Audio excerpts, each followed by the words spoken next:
encontramos en la Universidad de Santo Tomás y vamos a hablar sobre el tipo de falacias. Hay 5 clasificaciones y a su vez tiene unas subclasificaciones. La primera es falacias por falta de razones. La segunda es falacias debidas a razones irrelevantes. La tercera son falacias debidas a razones defectuosas. La cuarta son falacias debidas a suposiciones no garantizadas. Y la quinta son falacias que resultan de ambigüedades. Vamos a hablar primero de las falacias por falta de razones, que esta vez tiene la falacia más importante, que es la petición de principio.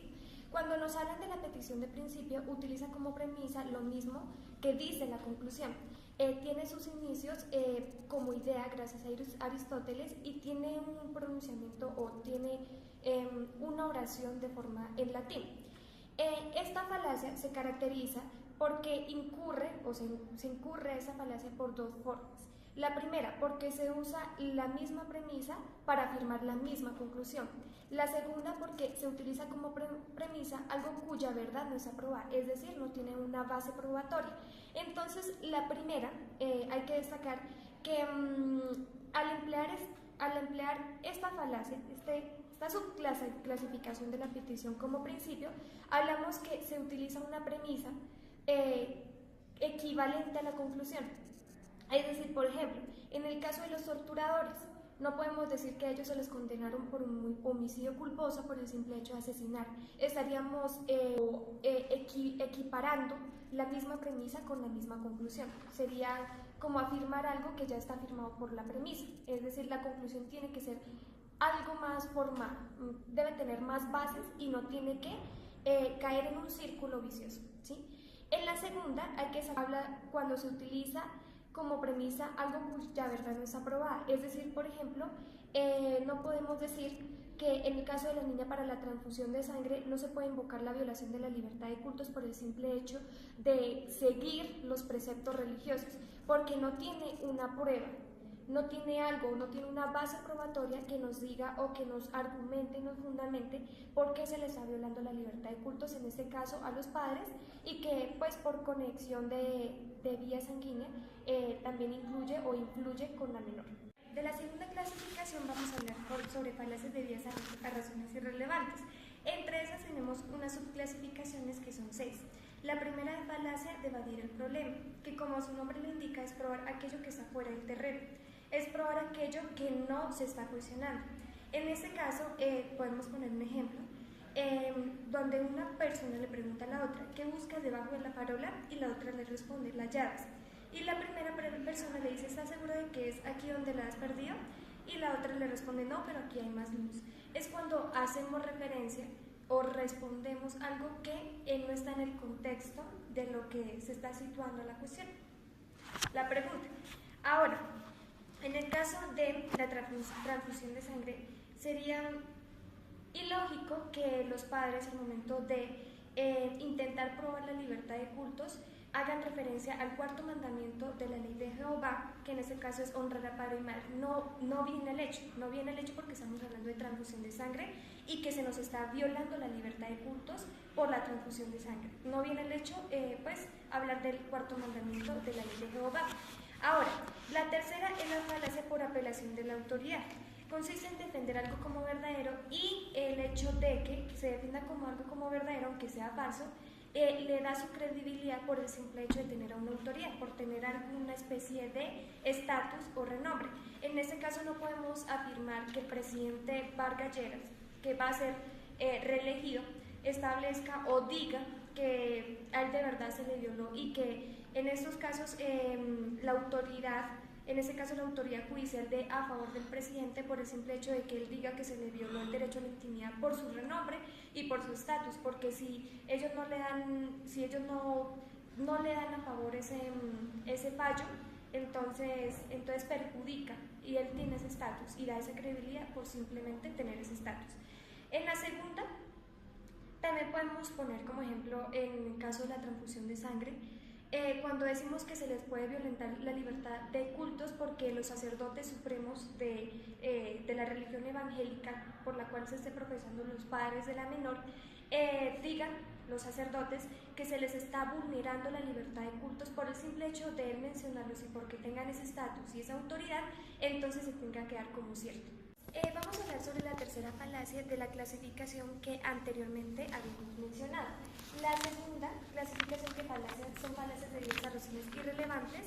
Entre esas, la tercera es la falacia de argumentar contra la persona o ad hominem, que es lo mismo, es hablar contra una persona. Acá consiste en dar sentencia de falsedad de lo que o desacreditar o la afirmación que está tomando como argumento quien es el emisor de este. Es decir, por ejemplo, en el caso de la transfusión de sangre, los padres pueden decir que por el simple hecho de que, pues en un caso hipotético, el médico sea un laico o sea una persona que no profesa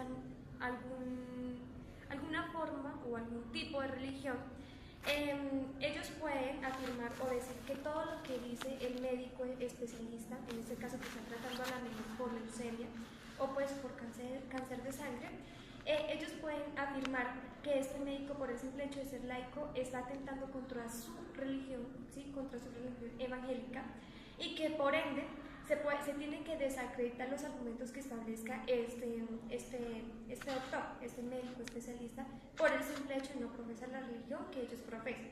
En la cuarta falacia, que es de argumentar ad ignoratio, como su nombre lo indica, es hablar de forma sin conocimiento o con ignorancia, ¿sí?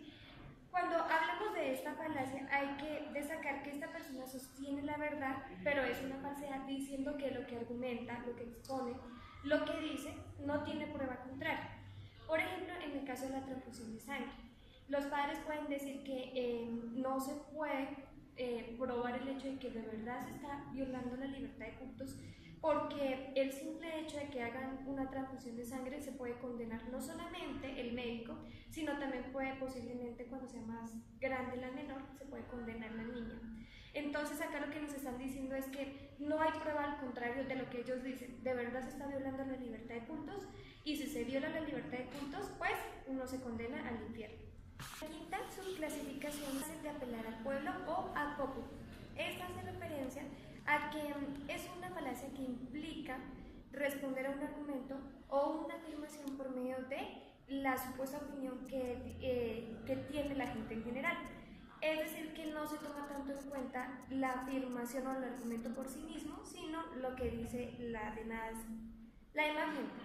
En ese caso, en el caso de los exploradores de cavernas, hay que destacar que desde un principio se hizo un test o una especie como de entrevista para que la gente opinara si se debían condenar a los exploradores de las cavernas por haber asesinado a Wedmore, el explorador que fue asesinado y luego consumido por parte de sus compañeros. Entonces, no se puede dar un argumento o fijar una decisión conforme a lo que dice la gente, sino también se tiene que recurrir a los argumentos propios que uno utilice para investigar y llegar a la conclusión. La sexta falacia es de apelar a la compasión.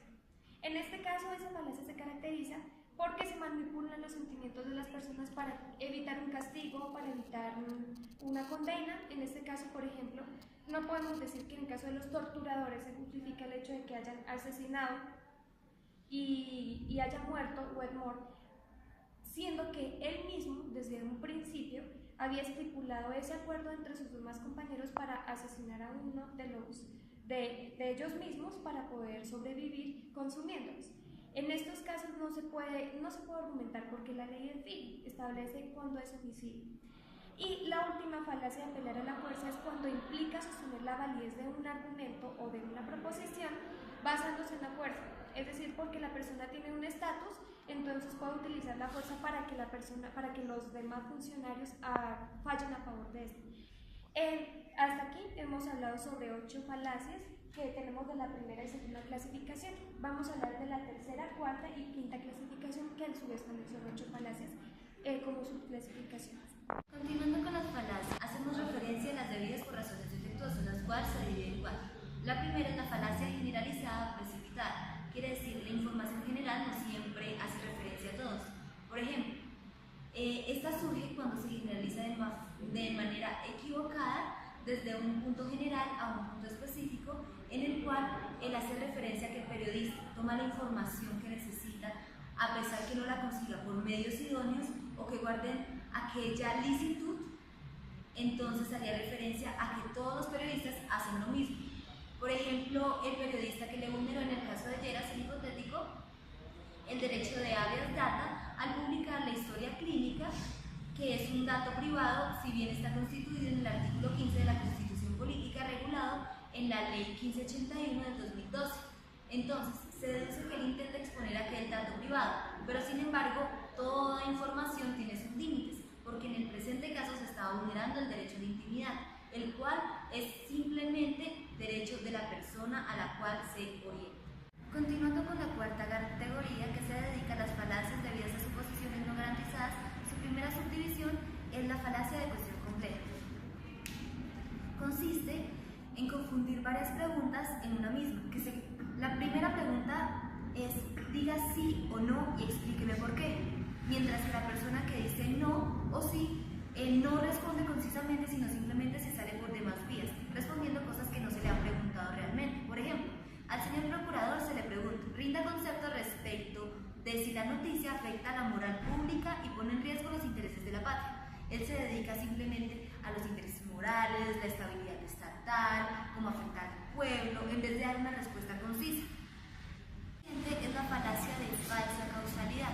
Quieren hacer entender como que tienen una relación de un nexo causal, causa-efecto, lo cual generaría unas consecuencias, pero en realidad no es así. Simplemente es una necesidad de la primera, quiere decir que van de la mano, son congruentes. Por lo tanto, no se tendría que si pasa esta situación, la consecuencia sería esta. No. Por ejemplo, el derecho a la intimidad se supone que está orientado a garantizar a las personas una esfera de privacidad en su vida personal, familiar, al margen de intervenciones arbitrarias del Estado o de terceros. Ahí no se podría decir, en consecuencia, el Estado la debe proteger, sino es una obligación ya necesaria. Falacia de falsa analogía.